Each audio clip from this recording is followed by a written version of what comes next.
এবার দেশবাসীকে নতুন বার্তা দিলেন ডক্টর ইউনূস। ঐক্যর মাঝে অন্তর্বর্তী সরকারের জন্ম হয়েছে বলে জানিয়েছেন প্রধান উপদেষ্টা অধ্যাপক ডক্টর মোহাম্মদ ইউনূস।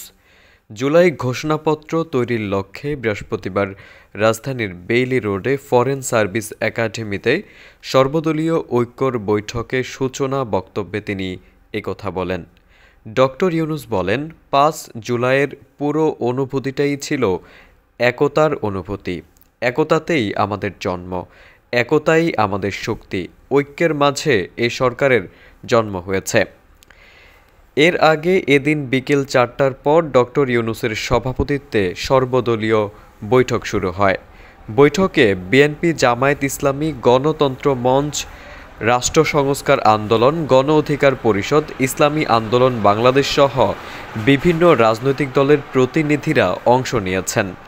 প্রধান উপদেষ্টার সঙ্গে সর্বদলীয় বৈঠকে অংশ না নেওয়ার ঘোষণা দিয়েছে লিবারেল ডেমোক্রেটিক পার্টি এবং বাংলাদেশ কমিউনিস্ট পার্টি।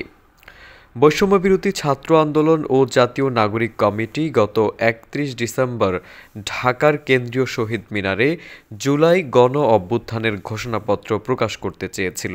তখন এ নিয়ে দেশের রাজনৈতিক অঙ্গনে নানা আলোচনা তৈরি হয়।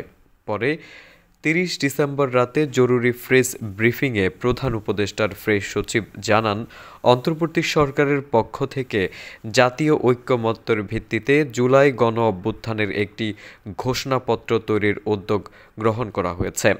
এরপর বৈষম্যবিরোধী ছাত্র আন্দোলন ও জাতীয় নাগরিক কমিটির পক্ষ থেকে জুলাই ঘোষণাপত্র প্রকাশের জন্য অন্তর্বর্তী সরকারকে ১৫ জানুয়ারি পর্যন্ত সময় বেঁধে দেওয়া হয়। গত বুধবার রাতে প্রধান উপদেষ্টার প্রেস উইং থেকে জানানো হয়, প্রধান উপদেষ্টা ডক্টর ইউনূসের নেতৃত্বে অন্তর্বর্তী সরকার বৃহস্পতিবার বিকেল ৪টা থেকে সন্ধ্যা ৭টার মধ্যে ফরেন সার্ভিস একাডেমিতে জুলাইয়ের ঘোষণাপত্রের উপর একটি সর্বদলীয় বৈঠক আয়োজন করবে।